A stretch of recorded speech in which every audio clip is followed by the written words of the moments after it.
She's a media professional and activist. She was raised in a modern Orthodox Jewish family and is currently the secretary of the Edmonton Interfaith Center for Education and Action. While not religiously observant in the traditional sense, she approaches her spirituality from the perspective of social justice. Paula is a writer, photographer, filmmaker, and musician, and often speaks to church groups and organizations about activism, social media, reconciliation, and faith. So I will leave it to Paula. Thank you, Tamara, and thank you for inviting me tonight. The bio is quite thorough, but I also want to make it really clear I'm not a rabbi. I'm not an active layperson with any synagogue or anything like that.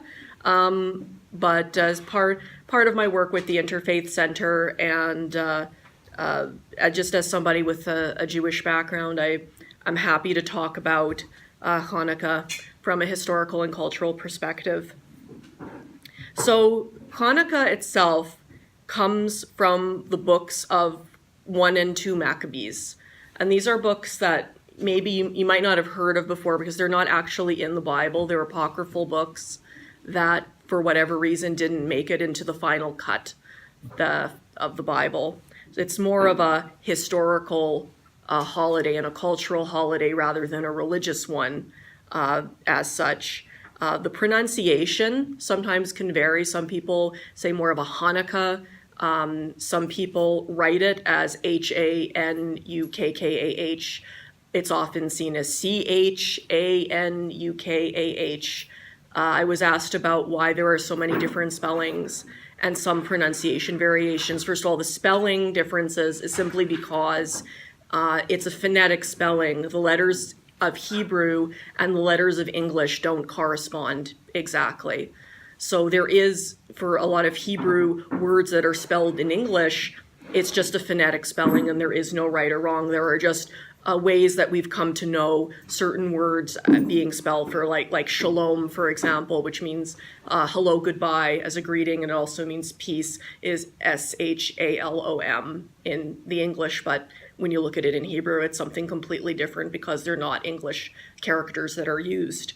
As far as the pronunciation also and spelling variations, a lot of Hebrew has a chach sound, like a guttural ch, that for whatever reason, a lot of people have trouble making that sound. It's almost like you're trying to clear a hair that's caught at the back of your throat, is how it's compared. And some people just have trouble doing that. So instead of Chanukah, they say Hanukkah. Again, nothing's right or wrong in that regard. It's just a different way of doing things. Chanukah is sometimes referred to as the Jewish Christmas. This is also something that is definitely not accurate. It's simply because of the time of year when it tends to happen. In Judaism, we use a lunar calendar and we go by Hebrew dates. So every year, the date of a specific Jewish holiday is on a different English date, but it's always the same Hebrew date, if that makes any sense. This year it starts on December the 12th and goes to December the 20th. I should say it starts at sundown on December the 12th and goes to sundown on December the 20th. Jewish days also go they're 24 hours like days are, but they go from sundown to sundown. Getting back to the thing about the Jewish Christmas, yeah, so it comes out anytime from like late November there have been some years where the first day of Hanukkah actually fell on Christmas, which is kind of neat when that happens. But it actually has nothing to do with Christmas at all. Just like nothing in Judaism really has anything to do with Christmas at all. It's actually quite a minor holiday in terms of the religion as a whole. There aren't a whole lot of religious observances and restrictions around it. You're not prohibited from working. Unlike even like on the Sabbath, there are work prohibitions. So it's more of a bigger deal in the Western world because of Christmas, though, because this is the time of year when Jewish children get to have some fun and get presents, and family gets together, and you eat really unhealthy food, and we'll get to more of that later. But there's in contemporary Western society, because of competing with Christmas, it is more of a big deal. So, as I said, the Jewish calendar is a lunar calendar, but unlike lunar calendars of other traditions, the Jewish calendar includes adjustments that keep our many holidays and festivals in the same season. So we have leap years. So Rosh Hashanah and Yom Kippur, our New Year and Day of Atonement, and Sukkot, our harvest festival, they always fall in September and October. And then Passover, our commemoration of the Exodus and a time of renewal, always falls in the spring. And then, like I said, Hanukkah, which is the festival of light and rededication, always falls in the winter. So some of the Jewish holidays are agricultural and are tied to the seasons. Some are decreed in the Torah, which are the first 5 books of the Old Testament. And others, like Passover and Hanukkah, have a historical basis. Hanukkah is not one of the major Jewish holidays, but it is the story of the Jewish people who struggled not only for the right to worship God, but also for the freedom for all people to make their own choices of faith. An interesting thing about Judaism in general, since I'm talking to presumably a group of atheists here, is you can be an observant Jewish person, observing the customs and the holidays and the traditions, and you can technically also be an atheist. Many Jewish people follow the traditions and customs because they believe they are decreed by God. They believe that the Torah is the word of God. But there are other Jewish people who follow the commandments because out of a sense of culture and tradition, because they've come to make their own meanings out of those traditions. And they just believe that it's, the way to live righteously. So believing in God or not believing in God doesn't make you a good or bad Jew, technically speaking. We have a couple of atheist Jews in our family. Oh, it does not surprise me. So over 2,300 years ago, when Israel was called Judea, the Assyrian king Antiochus III ruled over the land. Antiochus ordered the Jewish people to reject our God, our religion, our customs, and our beliefs. He ordered everyone to worship the Assyrian Greek gods, and they went from town to town, murdering all those who refused. His soldiers stormed the temple in Jerusalem and desecrated that holy space, destroying all of the beautiful objects. They brought in animals, and they set up their own idols for all to worship. Although some people followed these new laws, there were many who refused. And one family, for example, is Mattiyahu and his 5 sons, Judah, Eleazar, Simon, John, and Jonathan, were among those people who remained faithful to Judaism. Judah and his 4 brothers formed an army and chose as their name the word Maccabee, which means hammer. The small band of fighters lived in the hills of Modin during the day and attacked the soldiers at night. After 3 long years of fighting, the Maccabees were finally successful in driving the Assyrians out of Judea, and they marched to Jerusalem to reclaim the temple. The Maccabees cleaned and scrubbed the temple and removed the hated Greek symbols and statues. On the 25th day of the Hebrew month of Kislev, the job was finished. When the Jews were ready to rededicate the temple to God, they looked for some oil to light the eternal flame, which is called the Ner Tamid. But only one tiny jug of purified oil was found, with only enough oil to burn the flame for a single day. They knew it would take 8 days to make more pure oil. They decided to wait. So they filled the oil lamp and they lit it.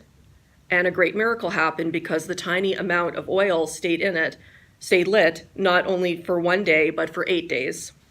So the word Hanukkah, it means rededication. And every year on the 25th day of the Hebrew month of Kislev, Jewish people around the world begin the 8-day celebration of Hanukkah, the Festival of Lights. We commemorate the miracles of oil and the rededication of the Jerusalem temple. We remember the miracle of the victory of the small band of Maccabee fighters over the larger dominant army.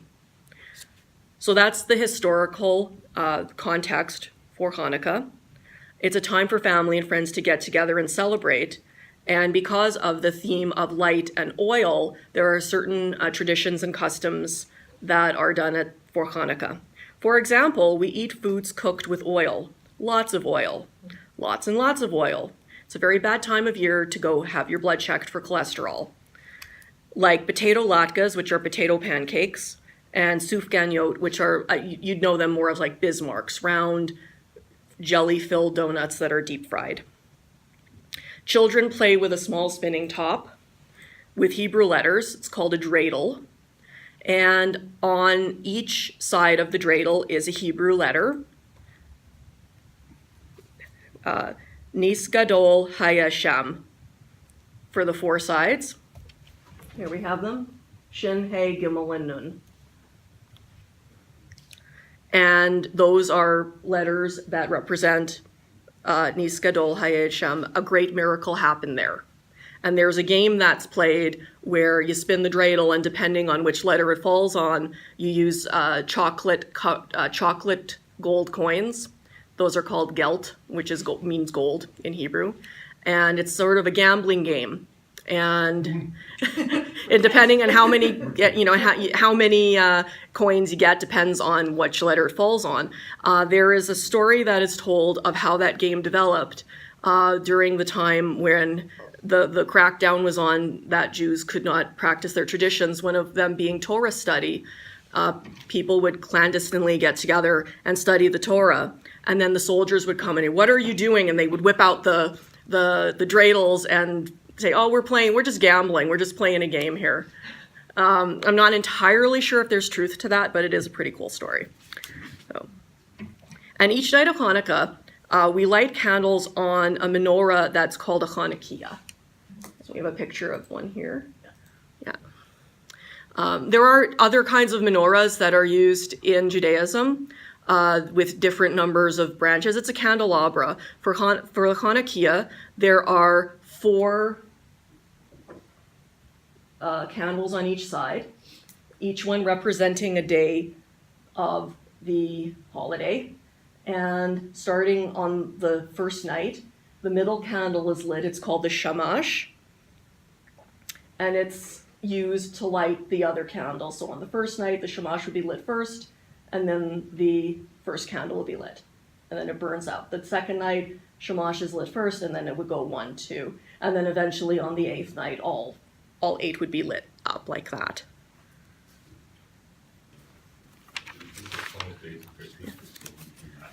It's, I don't know. That's a good question. I always thought maybe the 12 days of it had to do something with Advent. Yeah, it's to do with Advent. Yeah. Which is Yeah. So. Oh, I had a picture of those.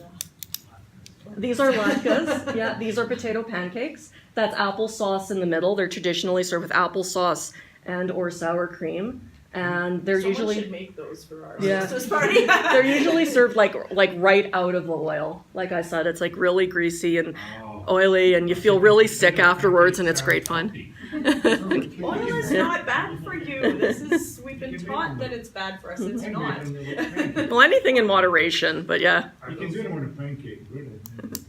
Mhm. Are those only served at Hanukkah? No, it's traditionally served at Hanukkah, but latkes can be served at other times of the year. Like my mother quite often made them as a side dish with other things as well. The same like we eat jelly donuts at other times of the year too. It's just particularly a tradition to really gorge yourself on the oily food. Yeah.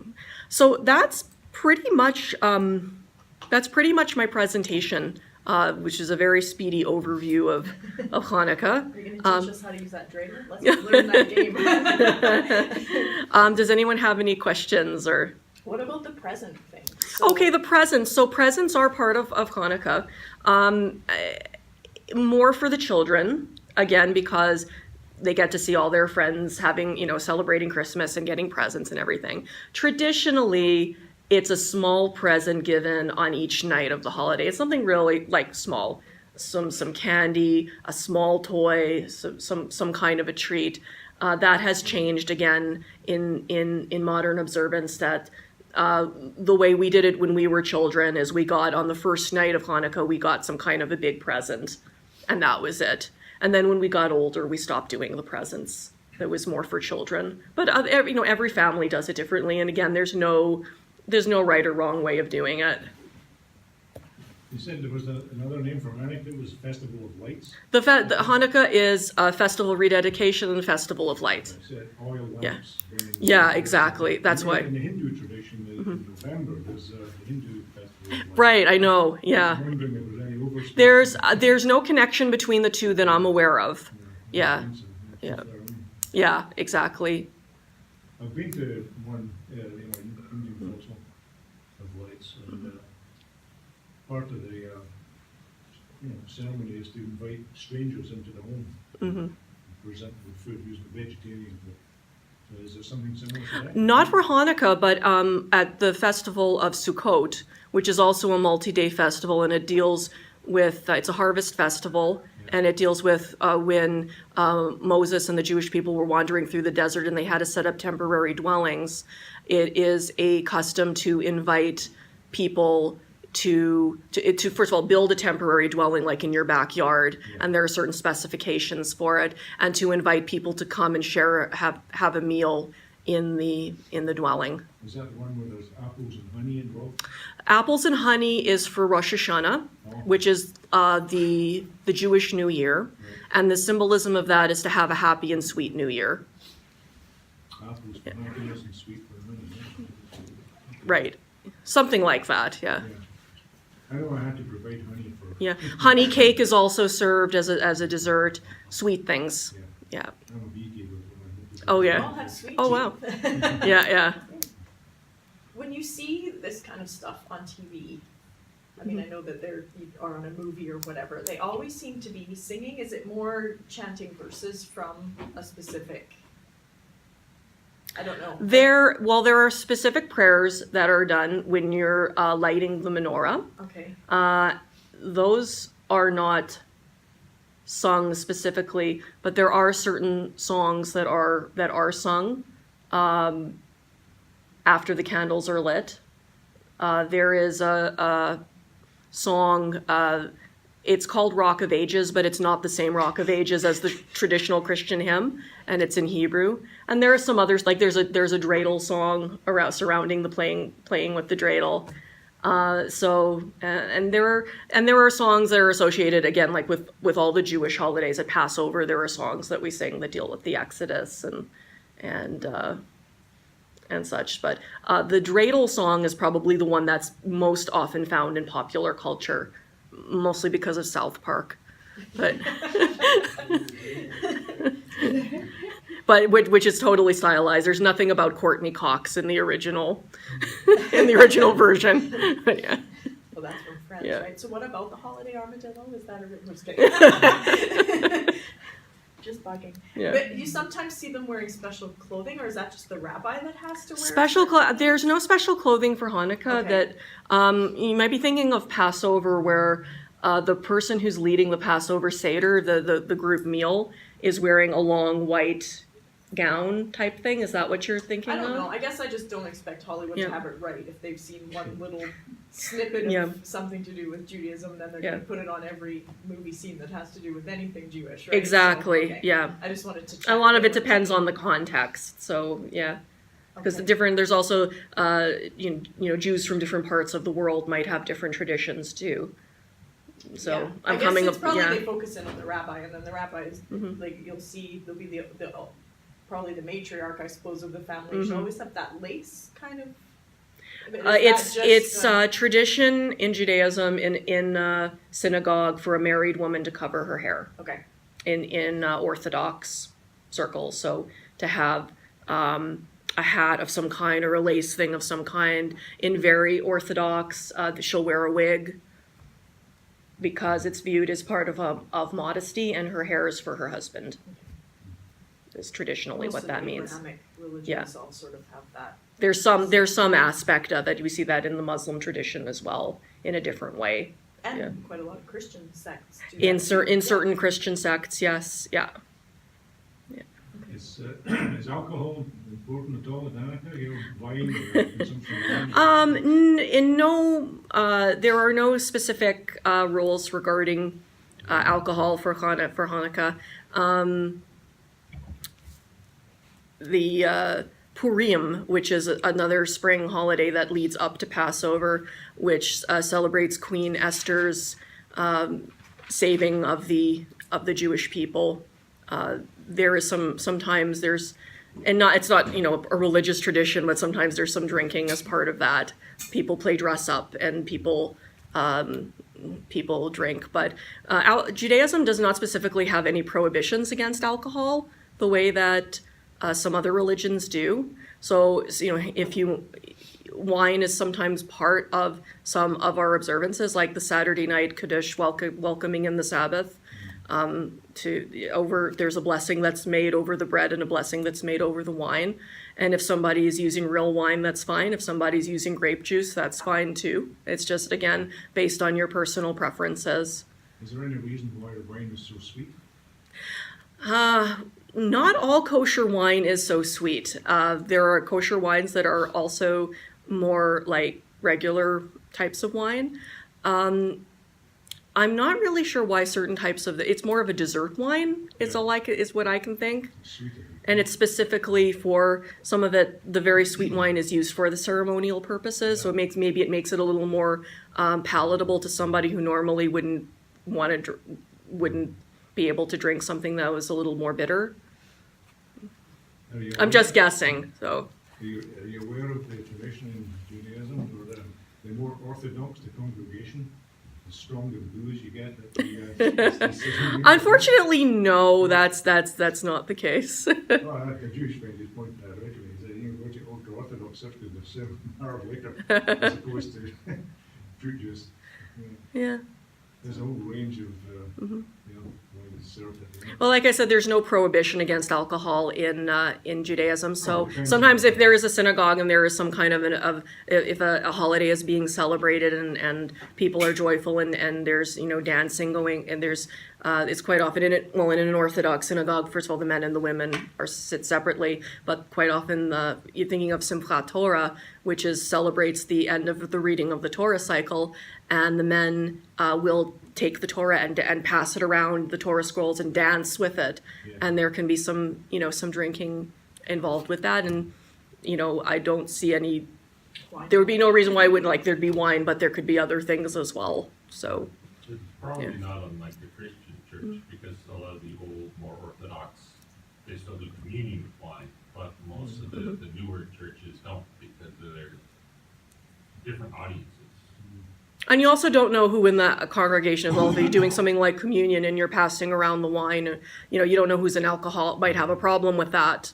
So a lot of Christian congregations will use grape juice, to prevent, somebody from drinking something they shouldn't be drinking too, which makes sense if you think about it. So. Maybe my ignorance, I actually did think Hanukkah was like the Jewish Christmas. So it's interesting to learn.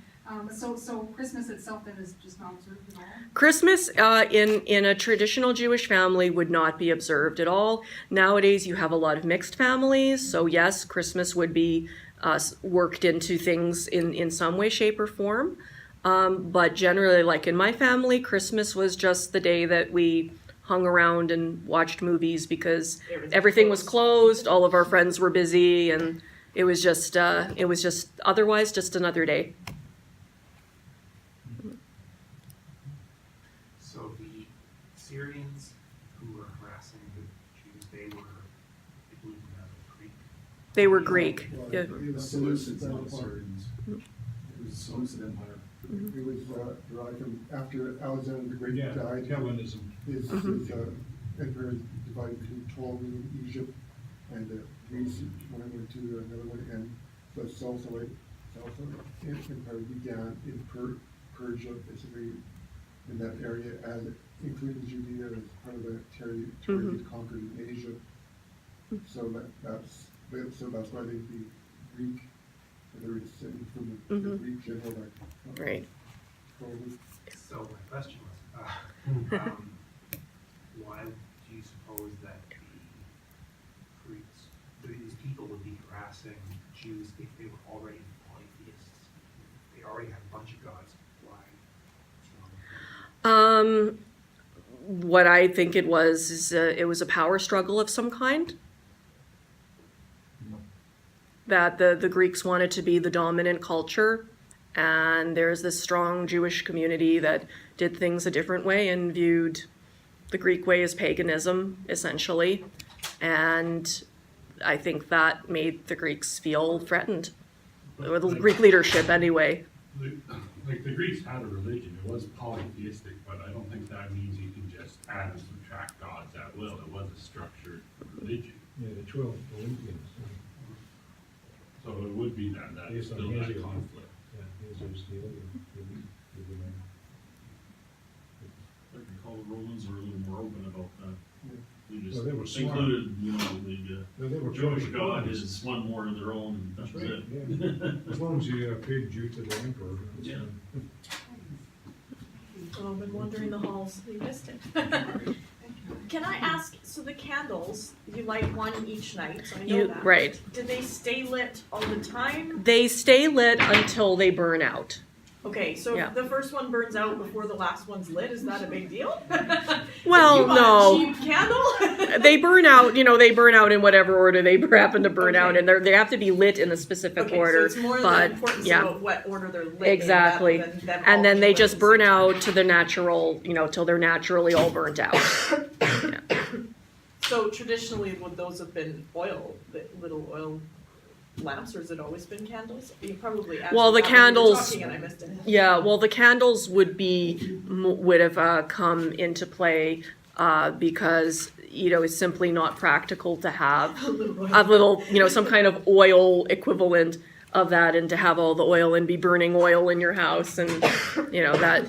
But so somewhere along the way, this became a tradition, and candles became So are used. candles It's symbolic. important, or because I've seen some people with them in their windows, and I don't know if they just buy Electric them 'cause they ones. Like them. Electric, is that okay Yeah. or not? I mean, really, if that's what you're able to do, then it would be okay. Some people, for whatever reason, I mean, they can't sit and guard the candles all night. They have to go out somewhere or whatever. Yeah. You don't want to leave that, burning in your house unattended. So they use the electric ones. And then Okay. each, the Chabad group here in the city goes around to many of the hospitals in the city, and they have a big electric menorah that they have in the lobbies, and then each night another one of the bulbs is lit through the holiday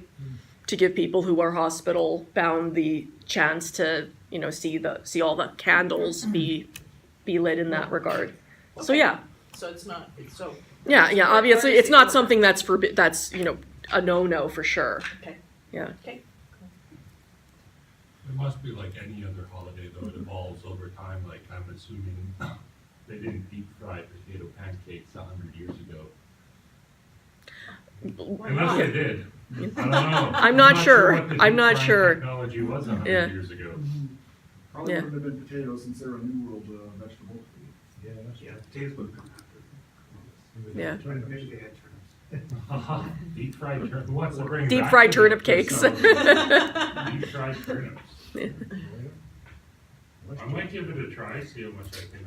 Mashed turnips, yeah. Mashed It turnips, wasn't much butter. better. Is there that weird mix of like it's seen as historical, or it's seen as rooted deep within the past, but deep within tradition, but there are all these little changes that eventually amount to, if someone came from the past, they would have no idea what was being celebrated.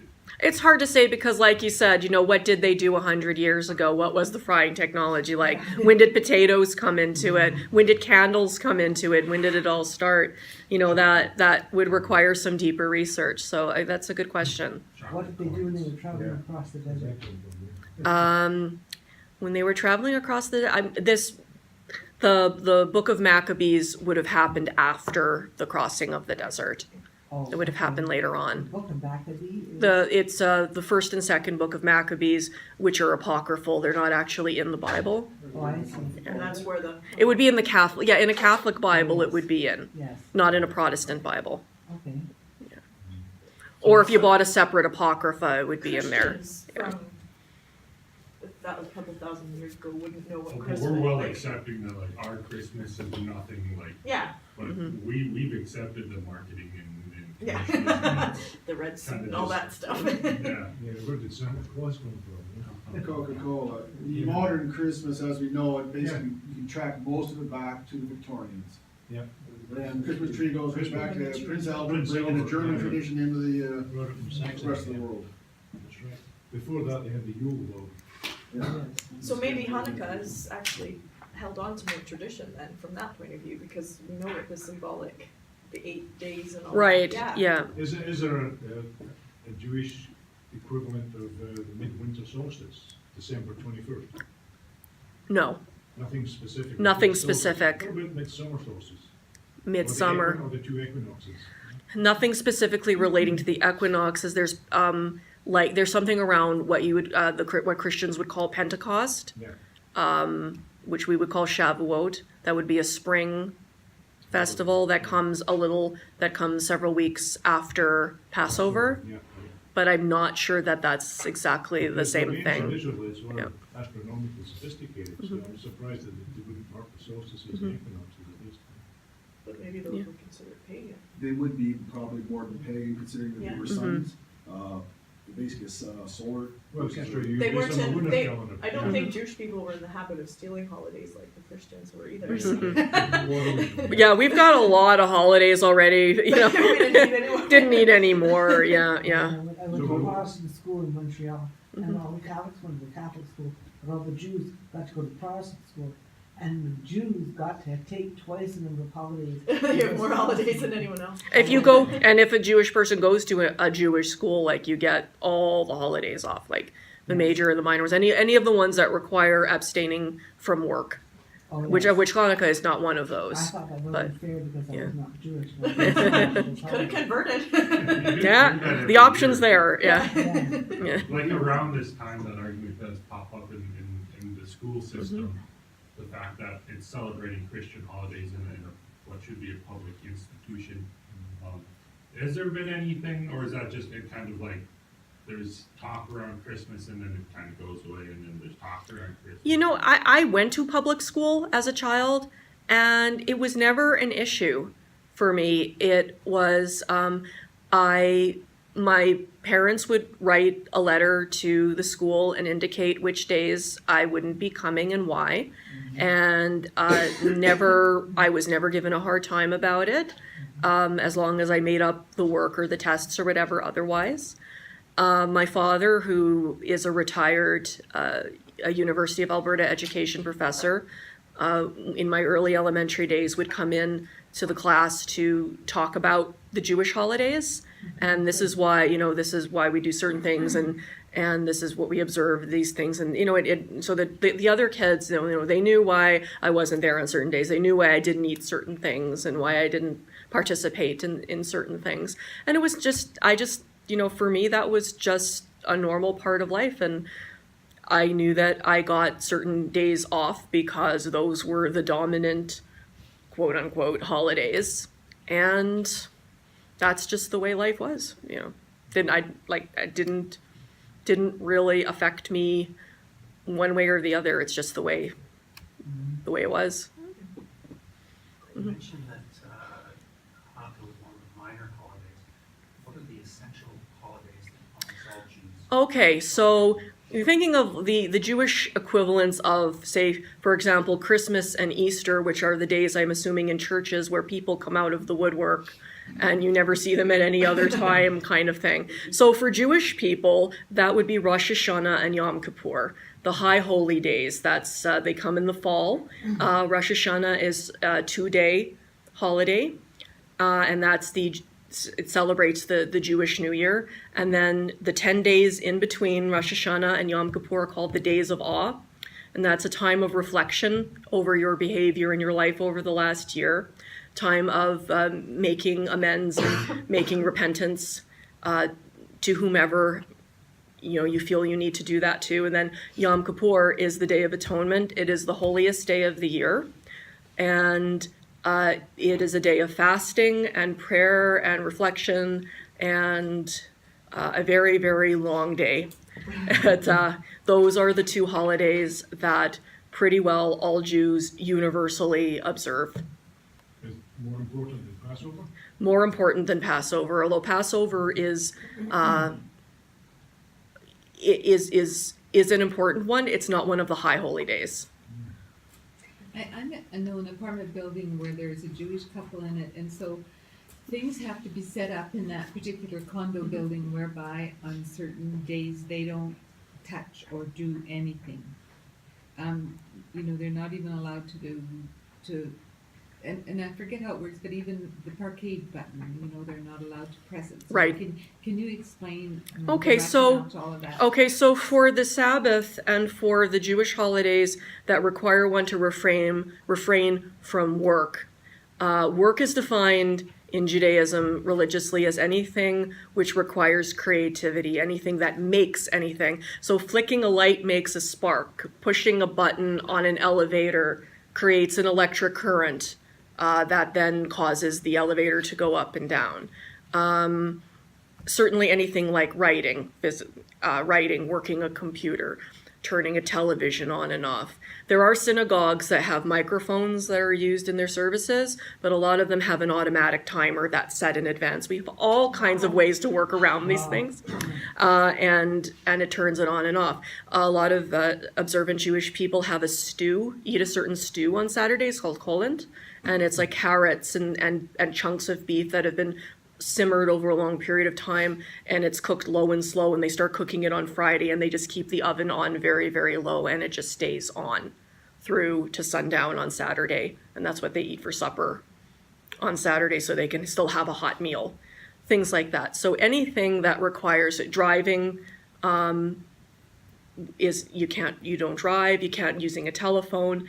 Now I should say that like any of these laws can be overridden if it has something to do with saving a human life, or there's some kind of a medical emergencies, like a Jewish doctor carrying his pager or whatever to a synagogue service. That's not unheard of, that kind of thing. It's So only certain Jewish people that take it to that extreme. there are, it is only the very observant, the very Orthodox who take it to that extreme, but there are still people who do take it to that extreme, obviously.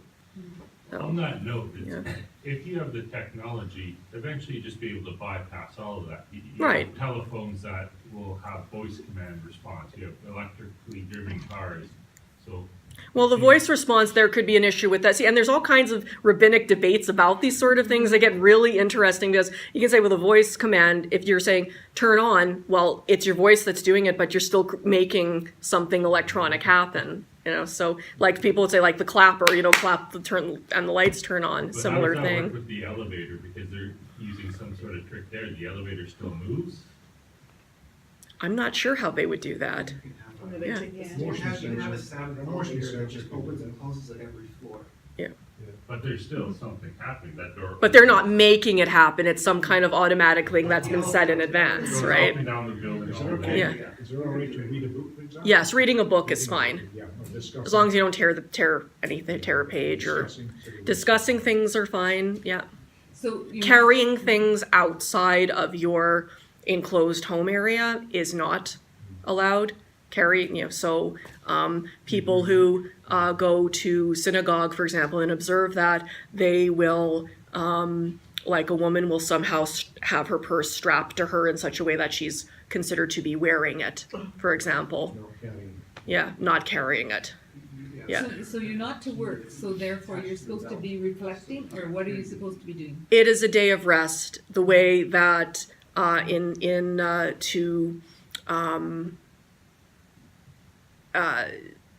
the way that God created the world in 6 days, and on the seventh day he rested.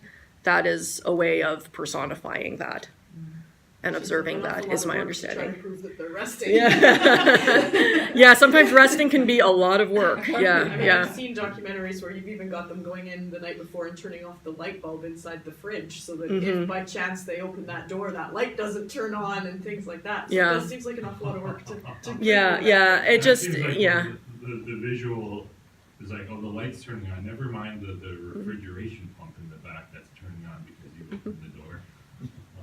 Well, it doesn't though. It doesn't turn on when you open the door. No, but it will, It's on because the you cycle. open the door, you let the warm air in, the cold Sometimes. air. Yeah. Yeah. Yeah, yeah. And it's all an interpretation. From Exactly. One rabbi says one thing, the other one says the other thing. You don't know one you like the best, for the most part, as I've observed several Jewish acquaintances who've had things It's like, explained yeah, it's to like me. a Yeah. baby or a crying baby could be concerned. It's just such a. It's no different than in any other religion. You have your more orthodox followers that follow exactly what's written or as close to possible, and then there's the more new age, not new age, but Liberal, yeah, there are liberal, yeah. I have an aunt who's Baptist who her whole life was devoted to converting Jews to Christians. Mhm. And she had a huge following of Messianic Jews. Okay. And she taught Hebrew, and she was a Christian, but she taught Hebrew. She was a Baptist. Let's be. Yeah, she was a Baptist, and she taught Hebrew, and all these people they're all Jesus-loving Jews. It was totally bizarre, but That does exist. That's a topic for another time. Yeah. well, I lived there every time I visited my aunt. There were all kinds of things with the Messianic people. They're all great people. What Yeah. can I say? I do have a question, and it kind of follows on from Ashley's. Oh, sorry, Andrew. Did you want to? If you're doing a follow on with him, go first. It was just that he was asking what was the more important one. So as a group, we've talked about already that we do winter solstice. This year we added Atheist Eden. Now there's 2 Eids, so we Yes. picked the more important of the 2, and we just learn about it and then have a party. Yeah. If we were going to do the same for something to do with the Jewish holiday, which one would you suggest that we pick? To do, you mean to have a party? Yeah, so part of the reason is when people leave their religious groups, they kind of feel they miss out on some stuff. We've had quite a few ex-Muslims, and that's what they'll say. They Right. miss Eid. So that's why we did Eid. Yeah. So if we did have, I mean, I know there's plenty of secular Jews and atheist Jews out there, so I don't know if they would be able to find their own group. But if we were to just have some sort of party that would help them feel like they weren't missing out. I think the best thing would be to ask them, because it can be different. Certainly, like something like Rosh Hashanah and Yom Kippur, especially, having a party wouldn't really be appropriate. No. Something like Hanukkah would be more appropriate. Passover would be more appropriate. Okay. There are, so I think that Maybe that would be, Passover, yeah. Hanukkah tends to fall at the same Yeah. time as solstice anyway, Yeah. so Yeah, gotta try and yeah. keep it sometimes set. Okay, thank you. Sorry, I don't want to completely divert this entire conversation. However, I am curious, given your background from your perspective, just if you could illuminate us. What is, to the Jewish faith, what is Jesus Christ? Is he a heretic or a prophet or? There's a lot of debate about that, and that the answer to that question can depend really on who you ask. Some people will simply say he was a good man, he was a rabbi, he was a teacher. Some will say he was a heretic. Has anyone, in your experience, ever used, for lack of a better term, shit-disturbing rebel, or? I'm not trying to be rude or anything. That's the best. That's something that somebody, I wouldn't quite use those terms, but I would say he was a Jewish radical. He was a Jewish activist. His beliefs were not for everyone. His beliefs definitely did violate the rabbinic teachings of the day, which would, hence bring about the heretic accusation. What about something like a mythological figure? Like, is Jesus like Hercules, a story that's Some Jewish people would believe that, the same way some Jewish people would believe the creation story is an allegory and Noah's Ark is an allegory, and pretty much the same way that some Christians would possibly say the same thing. Yeah. Again, it just really depends on who you ask. You're a rabbi, I think? I am not a rabbi. Oh, I see. Yeah, I said that at the beginning. I'm not a rabbi. I'm not actively involved with any of the synagogues in the city. I am with the Edmonton Interfaith Center, and I was raised in what one would call a modern Orthodox Jewish home. Okay. So, I have some, knowledge. I'm speaking, very much from my own experiences Paula here. did So, actually offer to find us a rabbi, but I knew we were a little bit more relaxed than that. Yeah. Didn't want us to offend or him to offend. So Paula's, I think it's just been perfect having that oh, kind great, of- yeah. How does a real Jewish person think about? as opposed to a fictional one. Right after I said we're not gonna offend anybody. My aunt's had this huge congregation of Messianic Jews. How do real Jews feel about Messianic Jews? In general, in Judaism, if you're born a Jew, you're considered a Jew throughout your life, no matter what you do and what you believe and what you follow. Messianic Jews, who actually are Jewish from birth, Yes. would be viewed as Jewish people who are making a very big mistake. Okay. I think that's what my aunt would be saying about the other. Yeah, but she's That they're Baptist. wrong. Yeah. How do they define I'm atheist, mistake? so there you Because go. there's no afterlife, right? So In Judaism, we don't have a salvation doctrine as such, and we don't focus on the afterlife.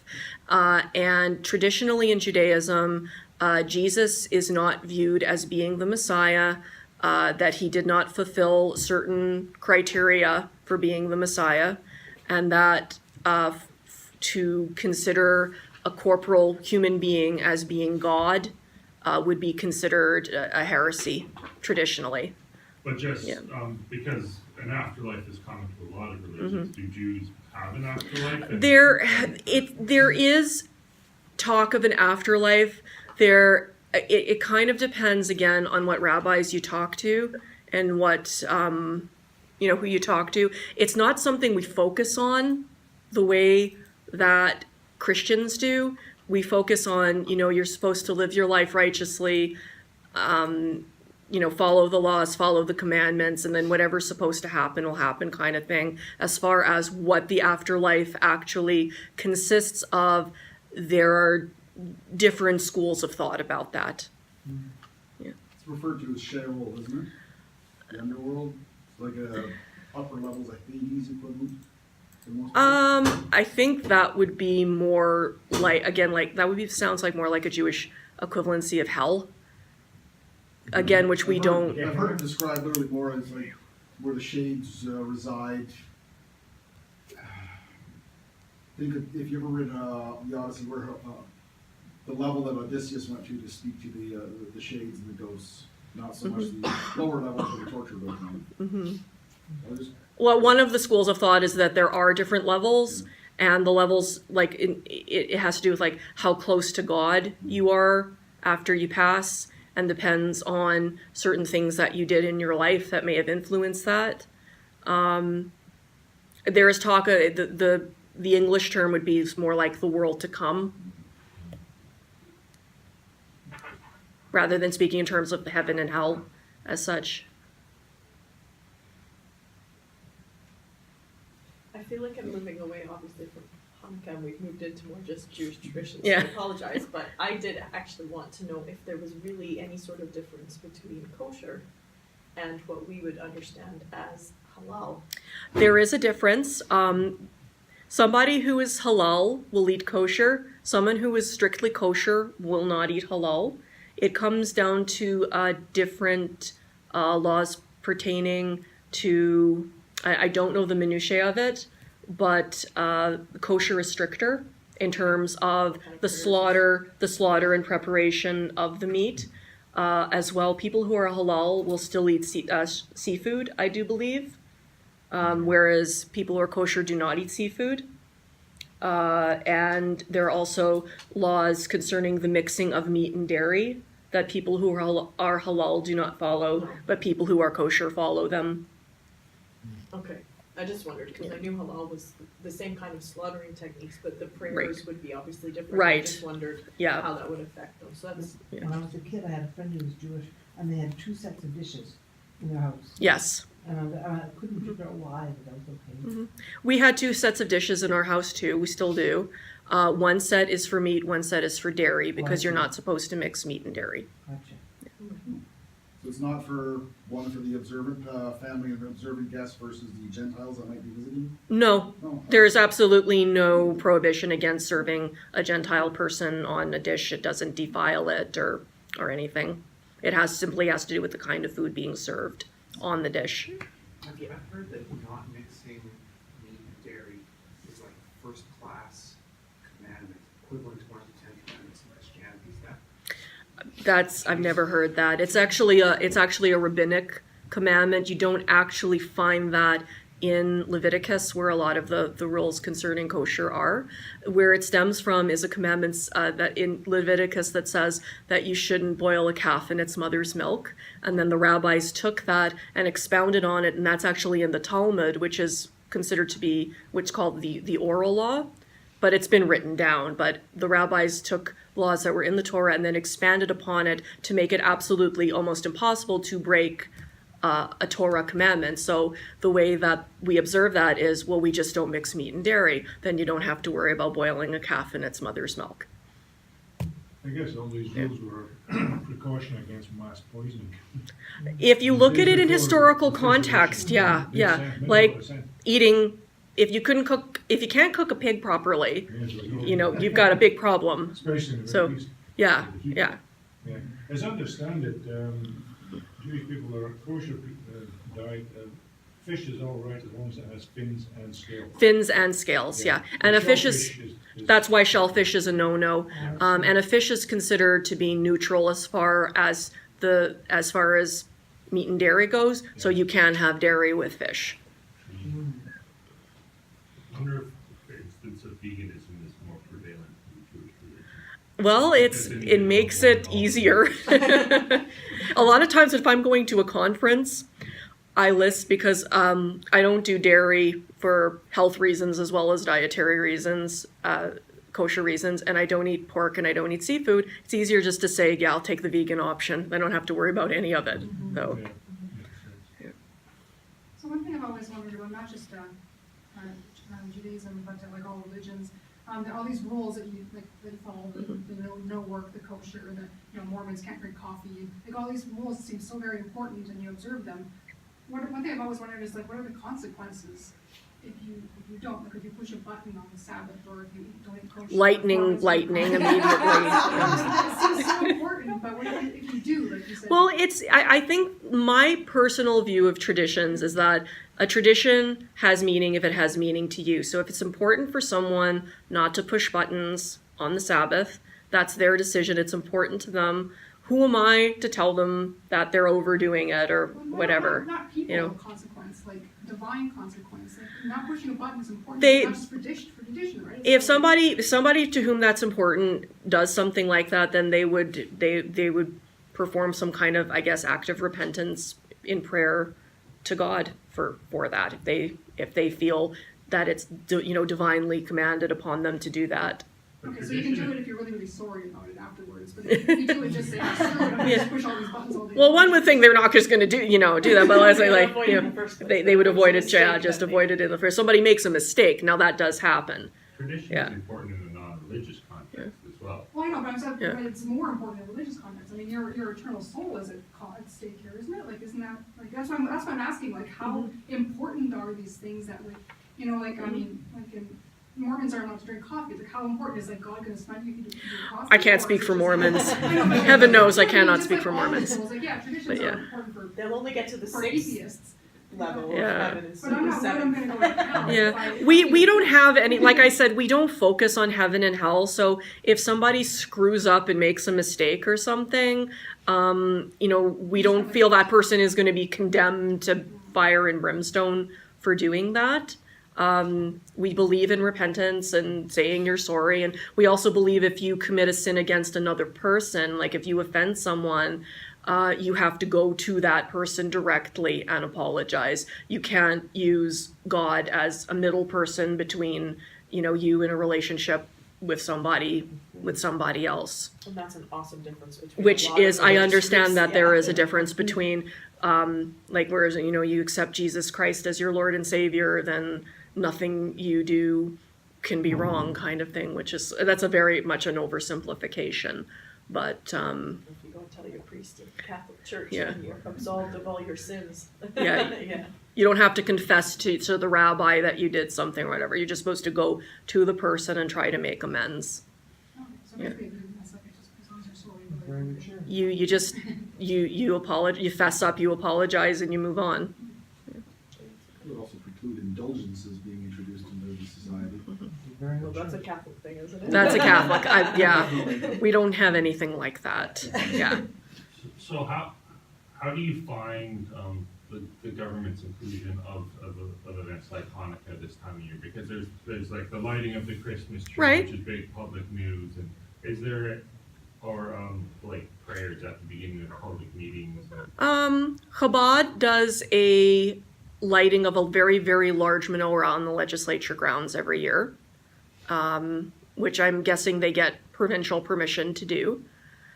And, you know, I'm on the Alberta government's media mailing list, and quite often I'll get a message from Rachel Notley on the, you know, whatever holiday it is for whichever religious group, giving her greetings to that community, which I think is great. Yeah, so I think that definitely, I think we do have more of an inclusive society than we used to in that regard years ago. Do governments around here still do invitations at the beginning of meetings, or is that mostly an American thing? Oh, that There was a big debate about that in concerning City Hall a few years ago. So So was the Interfaith Center. Yeah. I don't think it's done anymore in Edmonton. They just or- stopped all of it. Yeah. They used to have a prayer, but they stopped. They- And mhm. it's kind of tricky because in a lot of our documents and constitution, it is only the Lord's Prayer that's protected and nothing else because of how this province was set up. So they just decided to get rid of it. So there isn't anything at all right now. I think that was the last verdict on it anyway, instead of rotating through different groups, which was That was what was original proposed. idea. That was what what the Interfaith Center was advocating for, was having a different religion represented at the beginning of each meting. Would that have included like a secular, yes, it was. Oh, yeah. Because we were involved in Yeah. that. do you have any?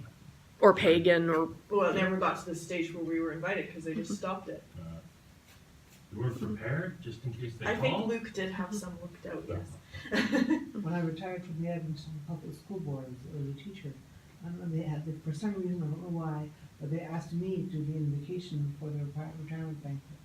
So I gave a little talk, but I didn't mention God, and I basically just talked about teachers and all the good things they do. Yeah, So it's not that hard was- to have something yeah, to do. there are a lot of ways to make a prayer kind of all-inclusive. Yeah. Yeah, I don't know if you know as well, in City Hall, so the Interfaith Society are the ones that, they don't own it as such, but kind of in charge of who gets rotated in and out. So Celebrating Our Faiths, Yeah. yeah, which is a monthly rotation at City Hall in the display case on the main floor that features a different religion Oh, yeah. throughout the year. So the last one was on December the 1st, and the new nativity scene was, which is a beautifully sculpted by a local artist, was revealed.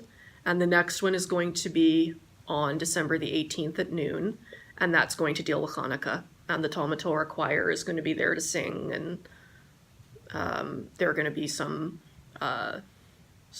talks, I believe. I'm not sure what the exact program is, but it's free. So if you're free on your lunch hour on December the 18th and you're downtown and near City Hall, please feel free to drop in by. case anyone doesn't know, I am actually a member of the Interfaith Society as well. And yes, Netta and I are in talks about when our group would fit into the rotation, so we would have to figure out what we were putting in it.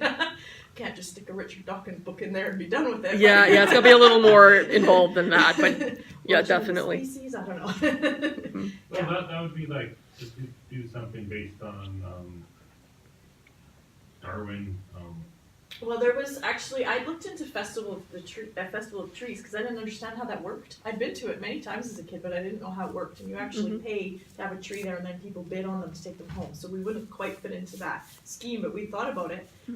Margaret Downey from the Free Thought Society in the States, every year, wherever her town is, they have a big Christmas tree, and they have a menorah, and they have other things that are put up in their public square. So she asked, are they allowed to put something up? And they said yes. So she puts up a tree of knowledge every year, and it's a Christmas tree, but they hang, I guess, science books and atheist book covers on the tree everywhere. So I don't know, we would maybe try to come up with something like that. how would like print off like faces of famous scientists or? Yeah, maybe. And it's not huge. I mean, it's a glass case right at City Hall.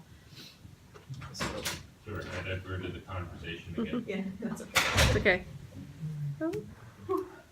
I don't know if I have any other. If anyone has any other questions, otherwise, No, just can I get in touch with you when we do our Yeah. Passover? And ask for your help about what sort of things I need to teach them. Yeah, we'll get in touch with the Interfaith Center in general. We've got like 4 Jewish members on our Pick one board out now, next time. and Netta, who's our coordinator, is also Jewish. So we are a font of resources and knowledge for all things Jewish. Yes, it's interesting to me because there is a group in St. Albert as well, and it is also a Jewish lady that runs the kind of group out Oh, there really? too. So Interesting. why are the Jewish people so interested in bringing us all together? That's a good question. Yeah. Or do you think it's something to do with trying to squash stereotypes and discrimination and things that might be? I think where that it's from? historically Jewish people have just in general been more outspoken Right. and open and to try to overcome stereotypes and overcome hatred and overcome, because we have a lot of that in our background as well, and we have intergenerational trauma in our backgrounds as well. Yes. And we have a lot of hatred, and historically have had to deal with a lot of hatred and racism and negativity in our backgrounds too. So I think when we see opportunities, when some of us see opportunities to kind of bring people together and foster discussions and be more active citizens, we're maybe more likely to do that. Yeah, I just found it interesting that I joined 2 different kind of interfaith types group. I was like, oh, Jewish ladies at the top of both of them, which is fun. Yeah. Question on your comment on racism. I find that one hard to understand because it's not a race. This is true, but it's in the same. It's coming from the same place. Anti-Semitism and people can argue about anti-Semitism too, because Arabs are technically Semites as well, Right. historically. Yeah, like that's so like- you're getting into semantics.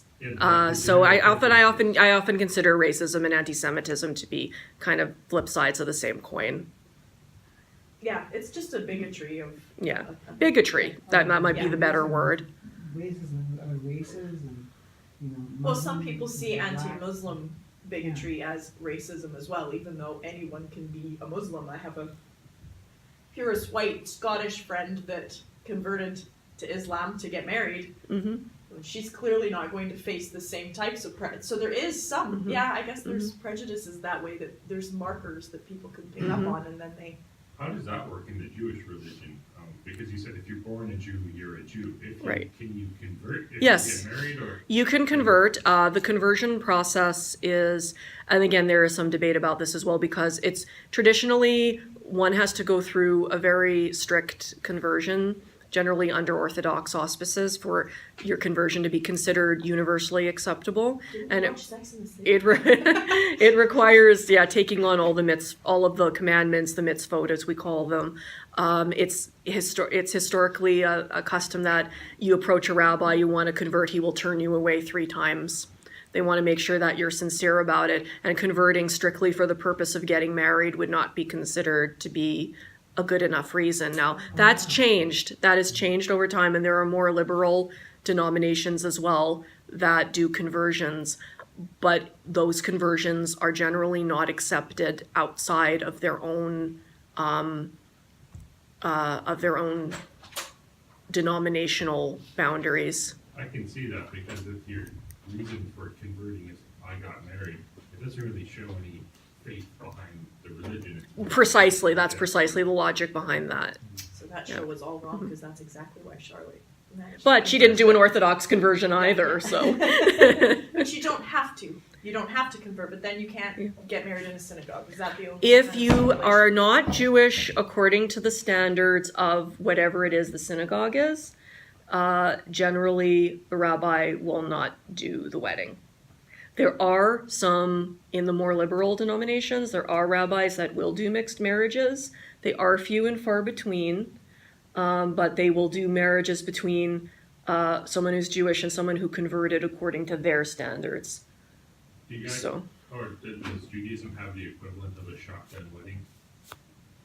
If a couple are dating and she gets pregnant, do they have to get married before No. the baby's born? No. but the child would not be considered Jewish unless the mother is Jewish. I find that interesting that it follows down the mother's It line. follows, traditionally, it follows down the mother's line. And again, that has changed with some of the more liberal denominations. They will accept what's called patrilineal descent, whereas if a child is born to a couple where the father is Jewish and the mother is not Jewish, but the child is being raised as a Jew, in that, again, in that denominational boundary, that child would be considered Jewish. As a feminist, I have a little bit of an issue with that. Just ironically, that being the more liberal denominations that are doing that, but yeah. Would there be like the equivalent of like shotgun conversion? So the girlfriend gets pregnant and then she... As far as I know, there is no, even in the liberal denominations, there's still a formal procedure you have to go through to convert, but The concept of the shotgun is just... there's no poof, you're Jewish. Yeah. To get married or to do the conversion. Yeah. Like I could see, Yeah. like, if the father's parents would probably want their grandchild to be continued in the faith, so they put tremendous pressure on him to make sure his wife converts before that child is born. Well, yeah, there are things like that do go on, certainly, but there's no, like I said, there's no poof, you're Jewish. I don't think in any of the denominations. Yeah. Two things actually, with conversions that, similar to converting into Islam, I suspect for males, at the end stage, once you finally commit, it's gonna hurt, right? Yeah. Okay. Again, in some of the more liberal traditions, That's changed. that was not always a requirement, but more often than not it is. You can get, even with Jewish families, there's some more liberal groups that are allowing it even just as naming ceremonies for the babies. But that's for children who are being born into the faith. That's different. Right, If you're coming in from the outside, there's more of a debate. Well, what makes this person a Jew? What have they done? What have they? So, for a man, It's expected then. if you haven't already had it done, there might be a little pain involved. Okay. And even if he has had it done, there's still something that's done that hurts a little bit, but not quite as bad as the other thing. Okay. Yeah. You're more tolerant than Islam because when you're born as a Jew in the traditional families, not wham, wham, wham, a little baby, you're gonna snip him when he's not really gonna realize he's gonna be crying anyway. On the 8th day. It's done on the 8th day. Yeah. They're an infant, they're not gonna remember it. Whereas with Islam, the boys are about 7 years old when they do it. My understanding is that there are families that are, again, like they're finding a workaround and they're doing it when they're babies. And then when they're 7, there's some kind of like a ceremony or something. Sunnis will do it when they're 7, so they remember it. And this is why you'll get looks like a geriatric old individual, and it says his age is a lot younger. They will count their age of their actual age from the year they were snipped. And when you're doing security background checks on them, it makes it very interesting, especially when half of them only use one name. Are you aware of much of an atheistic tradition in modern Judaism?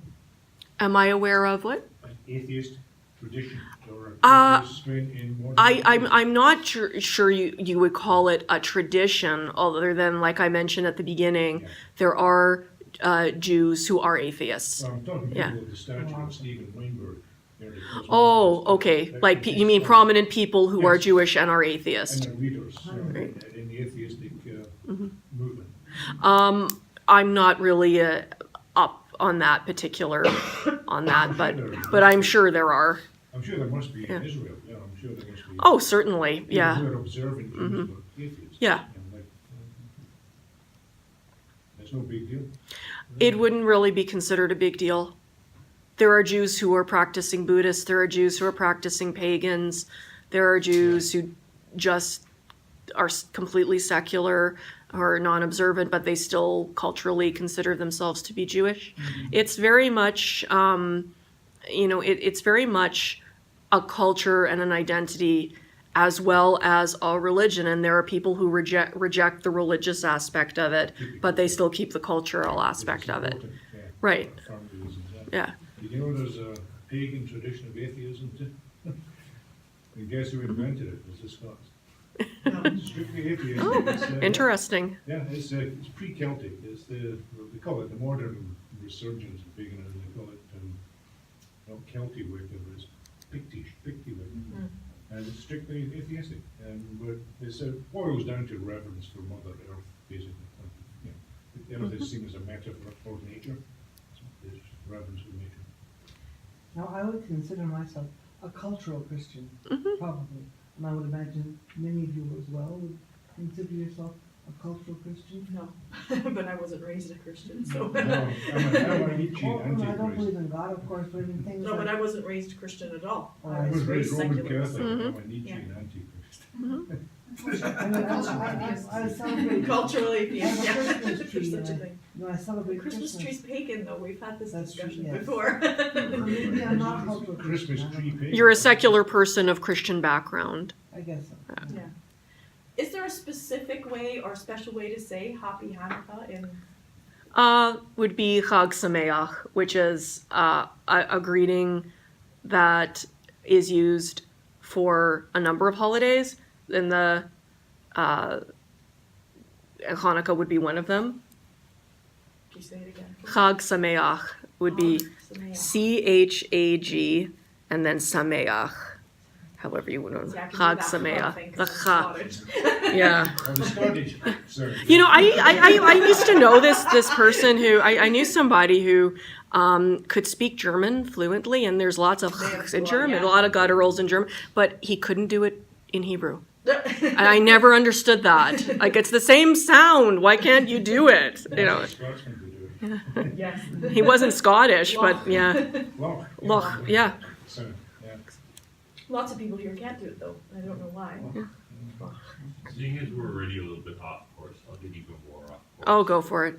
So I see Jerusalem up there, and it's got me thinking about, so is there what's the general feeling outside of within the Jewish community here about what's going on with Trump in Jerusalem? And I mean, I don't know if I want to go there. Not politics. I didn't invite her for that. Yeah, You're more than welcome to sidestep Yeah. that one, Paula. I think I'd better sidestep that one. We're getting into a whole other.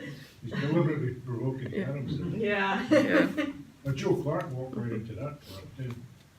I can say this is a fairly small Jewish community, tends to be a little on the conservative side, tends to be on the pro-Israel side Yeah, makes in sense. general. So, understandable. So I did just find this online. Are there any words up there that you can explain to us that you haven't talked Okay. about? You've talked about quite a few of them up there. okay, well, What's that? Sufganiyot is the Hebrew way of referring to the jelly donuts. Oh, okay. Um, Ukrainian equivalent is pampushki. Light spin. How? some of these words I think are taken out of context. Okay, maybe. Yeah. Dreidel. Dreidel is the spinning top. Yeah. Shamash is the middle candle that's used to light the other Yeah. candles. What's that one? Latkes are the potato The pancakes. gelt were the gold Gelt are the coins. gold coins that are used in the dreidel Yeah. gambling game. How'd you spell Uh, that? get- That is- Latkes. Some people pronounce it latkes, Latkes, but yeah. my family we always pronounced it latkes. So I'm not sure if there is. To be made out of potato? potato pancakes? Well, Yeah. typically they are made of Okay. potato, but I mean Sour you cream. you could do them with another kind of root vegetable too. Like It would zucchini or something. like zucchini would probably have too much water in it. I think the Jews that? Oh, must have yeah. picked it up in but I Russia. squeezed the You'd have to water squeeze. out. Turnip might actually work. Okay. Um, I mean, the potato arrived in Europe in 1500s. cauliflower might work. Yeah. Yeah. I've used I mean, the Jews must Yeah. have picked it up in Russia, I think. Oh, so It's possible because like like potatoes are very much a staple of the Ashkenazic, which is like Eastern European yeah, Jewish tradition. didn't get them in So obviously we didn't get them in Israel. So yeah. So, Could have been made with other various tubers or root plants, Mhm. yeah, turnip would be the logical one. or it could be any other little wild growing one. What kind of turnip? Well, there's two, there's Swedes and then there's My parents don't know them as Neeps. Swedes. Neeps. Bash Neeps is the Scottish. Well, one. that's what you use Swede for. Yeah. And my Swedes. mother doesn't know that as that. The difference between a turnip and a. She calls that a turnip, but it's not. The one's sweeter, the one's orange and the other one's white. Yeah, yeah. Well, we might just have to have some next week or at our solstice party, because we're doing ours quite early actually this year, so maybe someone should bring some just as a little tipping our hat to Hanukkah. Well, but no one would grow some latkes. Watch next week, everyone's gonna bring. Everyone, that's all we're gonna have for our solstice party. Okay, just like I said, just make sure you And don't jelly go donuts. don't go for blood work afterwards. Like just yeah, So latkes are served with Applesauce. applesauce. and sour cream. Yeah, I know that it's sour cream. So I think Yeah, it's- applesauce would be the choice if they're going to be served as a side dish with a meat dish, then you're going to use applesauce. You're not going to So use the sour dairy cream. and meat on the same Because plate. that's Yeah. the dairy. Would be the dairy. Yeah, So it's not supposed to be on the same thing. So you you're can- not supposed to even eat it at the same time. Same meal. You're supposed to wait like a certain number of hours after. Yeah. I think that's- Yeah. I just can't imagine some of my dishes without cheese. Yeah. Apple infused latkes. Ooh. Mhm. All right, well, does anyone else have any other actually relevant questions? We've taken you well off course, I'm afraid. We only need one person. It's a good thing you didn't have a rabbi here. No, I know. Yeah. When you offered, I was like, no, I don't think so. We're not like that. It's not that kind of a Okay. discussion night Well, anyway, just so. to bring up atheism again, so that's what we're here for. What would you think, looking back at the Jewish philosopher, he said was most instrumental in introducing secularism into modern Judaism? It's probably, as far as I can find out, it's Moshe Mendelssohn. He was the grandfather of Felix Mendelssohn, The composer, yeah. And the word used is Haskalah. Have you ever heard that? The Jewish Enlightenment. It's Yeah. coming out of the shadows into mainstream Right. European secular life, and it culminated in people like Sigmund Freud and Right. Einstein. I don't know who the actual person would be to credit with the Haskalah other than it's like the general canon of people like you've mentioned. I've always said that it's ironic that what happened to the Jews started in Germany because that was the most secular, modern, enlightened group of Jewish people in the world, and that's what happened. Although traditionally France has always been much more anti-Semitic than Germany. Yeah, and even you still see that happening today. Yes. Yeah. Much more so than Germany. It's a tragic. They're just very revelation of history anti-theist that, in general. the Holocaust Yeah. started Yeah. and spread from Germany. Yeah. Makes them one lunatic. Thank you very much. Thank you for coming inviting and me. speaking. Yeah. Thank you. I have learned lots. I take lots of notes. That's Thank you. I didn't want to miss it, even though I was sick. Thank you very much. Thank you.